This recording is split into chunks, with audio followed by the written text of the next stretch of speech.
जय हिंद दोस्तों, मैं निधि बेन चौहान। आज हम करेंगे क्लास 11th का मैथ का एक्सरसाइज 2.1 का question number 5। If a equal to -1 1 find a cross a।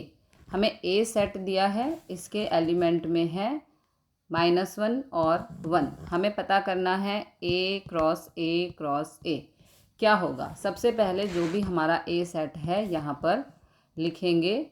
A set है, इसको एज इट इज़ यहाँ पर लिखेंगे। फिर से यहाँ पर ए सेट को हम लिखेंगे। ए सेट को हमने 2 बार यहाँ पर लिख दिया है। अब हम सबसे पहले लिखेंगे ए क्रॉस ए। उसमें सबसे पहला ऑर्डर्ड पेयर होगा। यहाँ पर -1 है, -1 के साथ ये वाला -1 लिखेंगे। उसके बाद इसी -1 के साथ ये वाला 1 लिखा जाएगा। ओके, देखो यहाँ पर -1 1 और -1 के साथ फिर 1। उसके बाद नेक्स्ट क्या होगा, ये वाला 1 लेंगे, इसके साथ ये वाला -1 लिखेंगे। इसके बाद इसी 1 के साथ ये वाला 1 लिखेंगे। -1 और 1 1 और -1 यहाँ पर लिखा। फिर इस 1 के साथ ये वाला 1 यहाँ पर लिखेंगे। जो भी हमारा a क्रॉस a था उसके सभी ऑर्डर्ड पेयर हमने यहाँ पर लिख दिए हैं। हमने a क्रॉस a अभी लिखा है। अब a क्रॉस a कैसे कर लिखेंगे, आसान तरीके से समझो। यहाँ पर लिखेंगे a क्रॉस a। हमें क्या करना है, सबसे पहले ये वाला -1 लेना है। इस -1 के साथ यहाँ पर ट्रिपलेट होगा। ट्रिपलेट में क्या होगा, -1 के साथ ये वाला पूरा का पूरा पेयर लिख देंगे। ओके, ये देखो ये -1 के साथ ये पूरा पेयर यहाँ पर लिख देंगे। इसी तरह -1 के साथ ये दूसरा पेयर लिख देंगे। ये -1 और -1 और ये 1 लिख दो। इसी तरह -1 के साथ ये तीसरा पेयर -1 1 -1 इस तरह से यहाँ पर लिख दो। इसी तरह -1 के साथ ये चौथा पेयर यहाँ पर हमें लिख देना है। 1 2 3 4। ओके, लिख दो। तो लिख देते हैं। सबसे पहले ये वाला -1 आएगा हमारा। इसके बाद ये first pair as it is यहाँ पर लिख दो। अब -1 के साथ अगले तीनों पेयर हम यहाँ पर लिख देंगे। हमने क्या किया, ये वाला -1 लिखा, इसके साथ सभी पेयर को लिख दिया। अब आगे ये वाला 1 लेंगे। जैसे हमने -1 के साथ इन सभी पेयर को लिखा है, अब इस वाले 1 के साथ सभी पेयर को लिख देंगे। हमें ए सेट दिया गया था, ये 1 है। इस 1 के साथ ये चारों पेयर, देखो ये 1 के साथ पहला पेयर, फिर इस 1 के साथ ये दूसरा पेयर, फिर इस 1 के साथ ये तीसरा पेयर, फिर इस 1 के साथ ये चौथा पेयर। ओके, हमें ए सेट दिया गया था, हमें लिखना था a क्रॉस a। ये हो गया क्वेश्चन नंबर 5 का आंसर। अब करेंगे question number 6। If a cross b equal to ax ay bx by find a cross b। हमें a और b का कार्टेशियन प्रोडक्ट दिया गया है, जिसमें ये सारे ऑर्डर्ड पेयर्स दिए गए हैं। हमें पता करना है a और b जो हमारे सेट हैं वो क्या होंगे, यानी कि a सेट में कौन से एलिमेंट आएंगे और b सेट में कौन से एलिमेंट आएंगे। करते हैं, यहाँ पर लिखेंगे a इक्वल टू, यहाँ पर बनाते हैं b set, a into b यानी कि जो भी हमारा a सेट होगा और b सेट होगा उसके जो भी एलिमेंट्स हैं यहाँ पर लिखे गए होंगे ऑर्डर्ड पेयर्स में। ये जो ऑर्डर्स पेयर हैं, a हमारा पहले आता है, a पहले आता है, तो ऑर्डर्ड पेयर में जो फर्स्ट एलिमेंट होगा वो a सेट से बिलोंग करेगा। यानी कि इस वाले ऑर्डर्ड पेयर में जो हमारा a है वो इस वाले a सेट में बिलोंग करता है। हमने यहाँ पर a सेट लिखा है, इसका पहला एलिमेंट a है। इसके बाद सेकंड ऑर्डर्ड पेयर में देखो, इसमें भी पहले ए आया है, ये भी ए सेट से बिलोंग करता है, लेकिन सेट में कुछ भी रिपीट नहीं करते हैं, तो इस वाले ए को इग्नोर कर देंगे। अगर ये रिपीट हो रहा है तो इसको एक ही बार लिखा जाएगा। अब थर्ड ऑर्डर्ड पेयर में आ जाओ। यहाँ पर जो फर्स्ट एलिमेंट है वो हमारा बी है, ये बिलोंग करेगा ए सेट से, यानी कि सेट ए का सेकंड एलिमेंट है वो बी है। इसके बाद फोर्थ ऑर्डर्ड पेयर में यहाँ पर बी आया है, जो कि इस ए सेट से बिलोंग करेगा, लेकिन ये हम ऑलरेडी लिख चुके हैं। तो ए सेट में हमारे दो एलिमेंट होंगे, ए एंड बी। इसके बाद हमारा बी सेट है, इसमें कौन से एलिमेंट आएंगे, ए क्रॉस बी है, बी यहाँ पर बाद में आया है, यानी कि ऑर्डर्ड पेयर में जो भी सेकंड एलिमेंट है वो बी सेट से बिलोंग करेगा।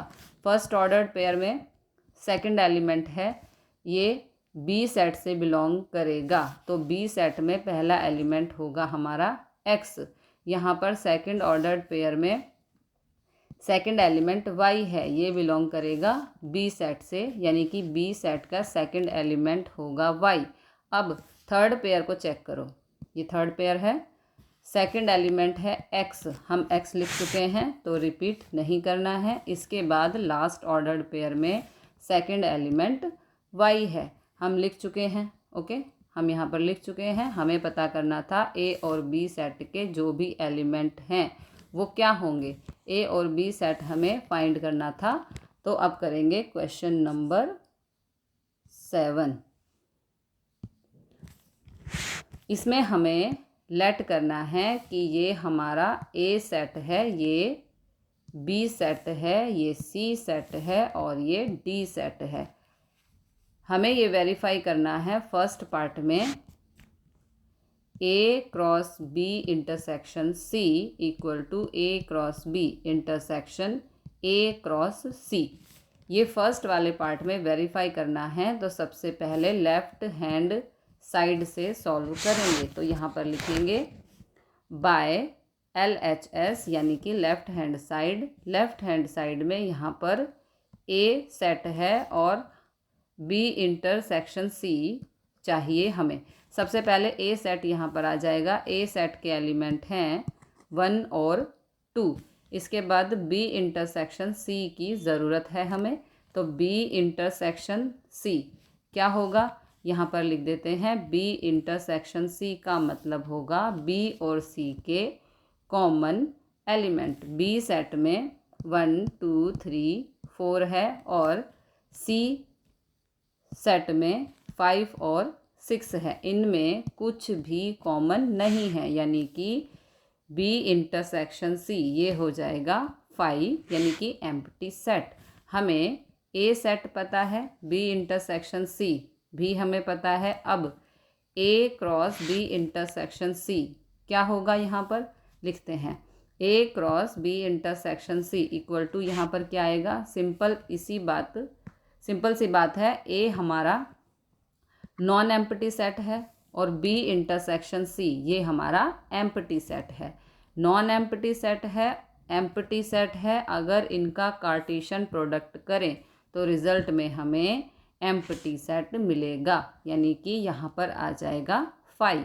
ए हमारा नॉन एम्प्टी सेट है, बी इंटरसेक्शन सी हमारा एम्प्टी सेट है। अगर ए और बी इंटरसेक्शन सी का कार्टेशियन प्रोडक्ट करें,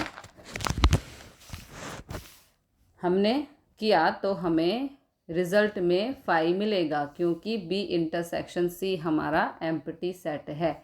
लेफ्ट हैंड साइड से सॉल्व करने पर हमें मिलता है एम्प्टी सेट। सो ये हो जाएगी हमारी फर्स्ट इक्वेशन। अब राइट हैंड साइड से सॉल्व करने पर हमें मिलता है एम्प्टी सेट। सो ये हो जाएगी हमारी फर्स्ट इक्वेशन। अब राइट हैंड साइड पर आ जाते हैं। राइट हैंड साइड में चाहिए हमें ए क्रॉस बी और ए क्रॉस सी का ए क्रॉस बी और ए क्रॉस सी का इंटरसेक्शन। तो सबसे पहले यहाँ पर लिखेंगे बाय RHS यानी कि राइट हैंड साइड हमें चाहिए यहाँ पर A क्रॉस B। तो यहाँ पर लिखते हैं A क्रॉस B, इसके अंदर जो भी ऑर्डर्ड पेयर्स हैं वो आ जाएंगे A और B सेट के। हमें A और B सेट को हमें कंसीडर करना है। ये हमारा A सेट है, ये हमारा B सेट है। A सेट के जो एलिमेंट हैं वो इस ऑर्डर्ड पेयर में पहले आएंगे, इसके बाद सेकंड नंबर पर जो है वो B सेट के एलिमेंट आएंगे। A सेट में जो हमारा 1 है इसके साथ B सेट के 1 2 3 4 लिखेंगे। 1 के साथ 1 के साथ फिर 2, 1 के साथ फिर 3 और 1 के साथ फिर 4। ओके, सिंपल हमने किया। A क्रॉस B हमने लिखा, A और B का कार्टेशियन प्रोडक्ट लिखा। इसी तरह से यहाँ पर 2 को 1 2 3 4 के साथ लिखेंगे। 2 के साथ 1, 2 के साथ 2, 2 के साथ 3, 2 के साथ 4। ये ऑर्डर्ड पेयर आएंगे हमारे A क्रॉस B में। ये हमने A क्रॉस B हमने फाइंड किया। अब A क्रॉस C भी हमें करना है। यहाँ पर A सेट है, ये हमारा C सेट है। तो यहाँ पर लिखेंगे A क्रॉस C यानी कि A और C का कार्टेशियन प्रोडक्ट लिखेंगे। A सेट में 1 है, C सेट में 5 और 6 है। तो 1 को पहले 5 के साथ लिखेंगे, फिर 6 के साथ लिखेंगे। 1 को 5 के साथ, 1 को 6 के साथ। इसके बाद A सेट में 2 है, इसको 2 को 5 और 6 के साथ लिखेंगे। 2 के साथ 5, 2 के साथ 6 के साथ लिख दिया जाएगा। सिंपल हमने यहाँ पर A और C का कार्टेशियन प्रोडक्ट लिखा। तो हमें ये ऑर्डर्ड पेयर या फिर कह सकते हैं कि ये एलिमेंट्स मिल जाते हैं। अब हमें फाइंड करना है A cross B intersection A cross C। इसका इंटरसेक्शन करना है A क्रॉस C के साथ, यानी कि A क्रॉस B और A क्रॉस C में जो भी कॉमन है वो यहाँ पर आ जाएंगे। इस वाले सेट में अब हमें चेक करना होगा कि A क्रॉस B और A क्रॉस C में, इन दोनों सेट में कौन सी चीज़ें कॉमन है वो यहाँ पर लिख दी जाएंगी। अब A क्रॉस B में 1 1 है, A क्रॉस C में 1 1 नहीं है। इसमें 1 2 है, इसमें 1 2 नहीं है। इसमें 1 3 है, इसमें 1 3 नहीं है। इसमें 1 4 है, इसमें 1 4 नहीं है। इसमें 2 1 है, इसमें 2 1 नहीं है। इसमें 2 2 है, इसमें 2 2 नहीं है। इसमें 2 3 है, इसमें 2 3 नहीं है। इसमें 2 4 है, इसमें 2 4 नहीं है। तो इसमें है, इसमें नहीं है। A क्रॉस B और A क्रॉस C में कुछ भी कॉमन नहीं है। इसका मतलब कि A cross B intersection A cross C ये होगा हमारा एम्प्टी सेट। ये हो जाएगी सेकंड इक्वेशन। फर्स्ट वाले पार्ट को हमने लेफ्ट हैंड साइड से सॉल्व किया तो हमें एम्प्टी सेट मिला। राइट हैंड साइड से सॉल्व किया तो भी हमें 5 यानी कि एम्प्टी सेट मिला। इसका मतलब है कि LHS इक्वल है RHS के। यही हमें वेरीफाई करना था। लेफ्ट हैंड साइड में जो भी वैल्यू दी गई है और राइट हैंड साइड में जो भी वैल्यू दी गई है वो एक दूसरे के इक्वल हैं। तो यहाँ पर हमने वेरीफाई कर दिया, तो यहाँ पर लिख देंगे हैंस वेरीफाइड। अब करेंगे इसका पार्ट 2। इसमें दिया है A cross C is a subset of B cross D। A cross C ये सबसेट है B क्रॉस D का। ये हमें वेरीफाई करना है।